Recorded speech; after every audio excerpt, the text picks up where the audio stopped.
Parce que ça a été la première et à ce jour la seule championne d'Europe. C'était en 1993, quelques mois avant l'OM. C'était même le premier sport champion d'Europe. Et puis Limoges a aussi été la seule équipe française et reste la seule équipe française à avoir gagné toutes les coupes d'Europe au moins une fois. Vous le voyez sur cette animation.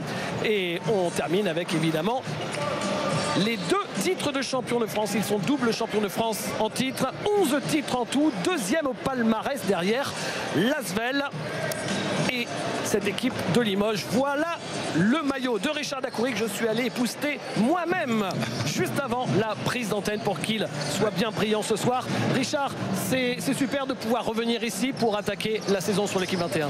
C'est merveilleux de revoir Greg aussi, avec qui on a partagé tant de choses sur ce plancher et dans cette salle avec ce public. Vous allez le voir, il est fantastique. On a été champion d'Europe en 88 ensemble, tu te souviens, c'était à Grenoble, et bien sûr je passe tous les titres de champion de France, et c'est vrai qu'on est heureux de revenir voir, on espère, 2 grands matchs grâce à l'équipe 21 et notamment à Limoges.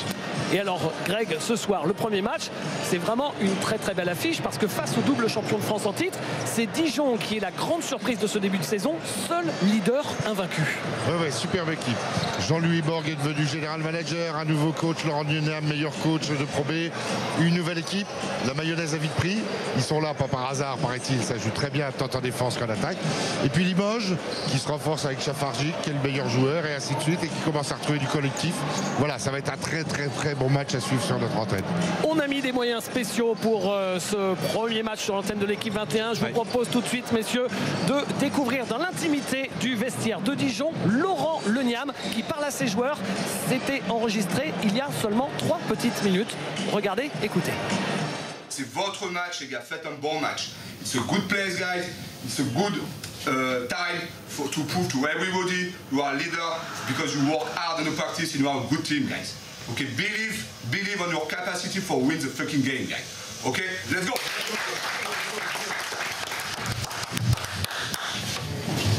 1, 2, 3.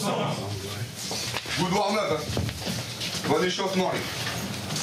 Un vrai challenge, Richard, pour Laurent Nyonam et toute l'équipe de Dijon. Avec ces 3 victoires déjà en poche, ils n'ont rien à perdre sur ce premier match ici à Beaublanc. Exactement, absolument rien à perdre. Ils ont bien évidemment très bien commencé leur championnat. Maintenant, ils vont commencer à affronter des soi-disant ténors de ce championnat avec le tenant du titre, Limoges. Je dirais que ce match est le premier test de vérité. Bien sûr, une équipe de Limoges qui est en pleine construction, mais qui est très dure à manipuler dans son enceinte et avec un public qui, je l'espère, sera nombreux et qui va nous donner une ambiance de feu. On va regarder, Richard, Greg, tous les résultats de cette journée, les premiers résultats. Mais d'abord, en images, l'autre affiche de cette journée, clairement, c'était Nanterre face à Gravelines. Et pour l'occasion, Nanterre, hier soir, inaugurait sa nouvelle tribune. Elle a porté la capacité de la salle de 1500 à 3000. Vous allez regarder. Après, le scénario s'est pas tout à fait passé comme prévu pour la JSF Nanterre face à une grosse équipe de Gravelines. C'est parti. Et pourtant, tout avait bien commencé. 2 heures avant le match, les fidèles sont déjà là, pressés de découvrir leur nouvelle salle, pressés de découvrir cette fameuse tribune de 1500 places, là où avant, il n'y avait qu'un mur de béton. Et ça nous change, on n'a plus l'impression d'être chez nous, mais c'est formidable et j'espère que ça va être une ambiance de feu. J'espère que ça va être plein à chaque match, hein. Mais oui, j'en doute pas, moi. Même avec l'ancienne salle, on arrivait à faire des grandes choses. On va essayer d'en faire encore plus grande, même si je sais pas si c'est possible. Lui aussi est venu en avance, humer l'air du nouveau Maurice Thorez, avant de filer rejoindre ses coéquipiers dans le vestiaire. Ça fait vraiment plaisir, je pense que Nanterre a longtemps attendu cette salle, nous aussi. Et ça va juste nous forcer à en faire plus pour ce club, parce qu'ils se sont vraiment démenés pour cette salle, on l'a vu. Et maintenant que c'est arrivé, maintenant à nous jouer tout simplement. Mais sur le parquet, la fête n'aura duré qu'un quart temps. Le temps pour Michael Riley de répondre à Andrew Albici. Les 2 équipes sont à égalité, 15 partout. Puis très vite, la machine nantérienne va se dérégler. Prise à la gorge par les nordistes qui font le trou, plus 10 à la pause. En 20 minutes, Gravelines a déjà pris 10 rebonds de plus que son adversaire. On sait que le rebond, c'est une histoire de volonté, d'agressivité. On leur a donné beaucoup de deuxième chances. On s'est fait agresser, on s'est fait rentrer dedans. Moi le premier, on n'a pas été prêt. Et commencer un match dans ces conditions-là, c'est très compliqué. Après la pause, Gravelines revient avec les mêmes intentions. Et quand Nanterre parvient à se rapprocher à 5 points de son adversaire, les nordistes ne paniquent pas, resserrent les rangs et reprennent leur distance. Et là, on a été rigoureux défensivement, on a été juste en attaque, on allait chercher à l'intérieur, on a eu des bons 3 points en décalage, on a pu provoquer des fautes et oui, on a été efficace à ce moment-là. C'était sans doute le vrai gros tournant.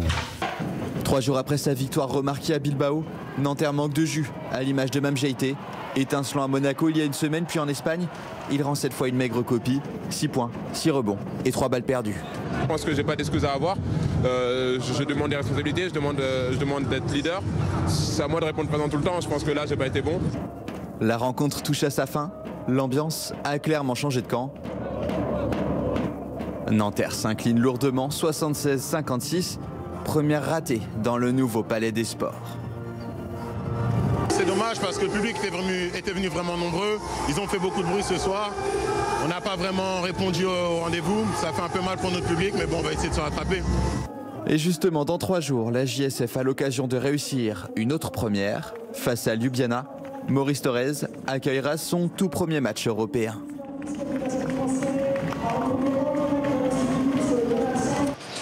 Et on y sera, Greg. Ce sera mercredi soir. Ce sera en direct sur l'équipe 21. Ce premier match à la maison face à Ljubljana.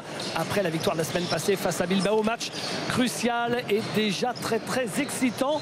Et dites-moi, c'est peut-être, Richard, le retour de Gravelines cette saison après 2-3 saisons un peu compliquées. 3-4 même. C'est vrai que Gravelines traîne comme ça, je dirais pas une réputation, mais des problèmes pour conclure une saison alors qu'ils ont beaucoup investi dans leur équipe ces dernières années et en revanche ils n'ont pas été payés en retour.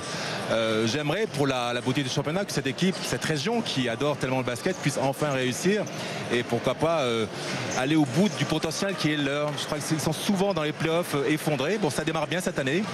On leur souhaite bien évidemment le meilleur. Mais il y a encore beaucoup de boulot. On est qu'au tout début du championnat. Ça demande confirmation. Et justement, Greg, c'est vrai que la hiérarchie, chaque année, on dit ouh là là, c'est compliqué. Mais alors cette année, à chaque fois qu'on se dit tiens, il y a peut-être un favori, la semaine d'après, il se fait battre. Oui.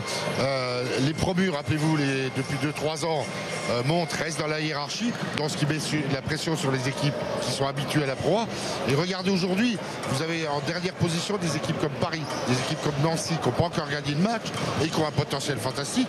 Et à côté de ça, des équipes comme Monaco qui n'ont rien à perdre, qui viennent de faire un exploit aussi en championnat ce week-end. Donc là, il n'y a plus vraiment de vraie hiérarchie. Et Gravelines, s'il continue comme ça, peut-être une opportunité de terminer dans les 4 premières places, ce que tout le monde cherche. Alors on va regarder tout ça en tableau et en chiffres aussi pour voir les scores des matchs de ce week-end. Ça avait commencé vendredi soir avec la victoire de Chalon-Reims de 2 points face à Paris-Levallois. L'Asvel a battu assez facilement Antibes à l'Astrobal. Le Mans est allé gagner à Rouen facilement aussi.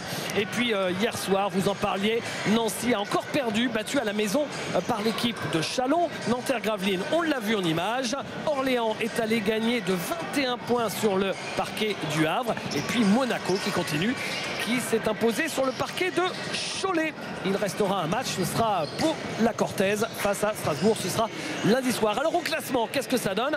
Eh bien au classement, ça donne effectivement une équipe de Monaco qui confirme tout le bien qu'on pensait d'elle. Ils ont fait un gros recrutement avec Jamal Schuller, avec le pivot Hutter, avec Amarassi, et ils sont là. Et ils jouent bien au basket.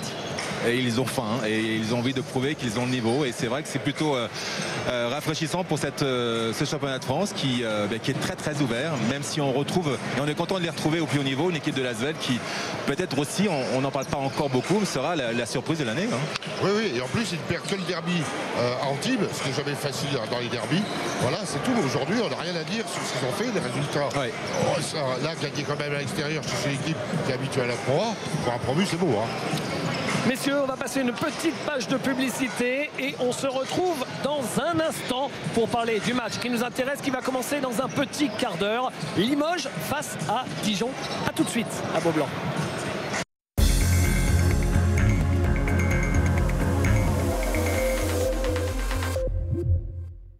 Ne vivez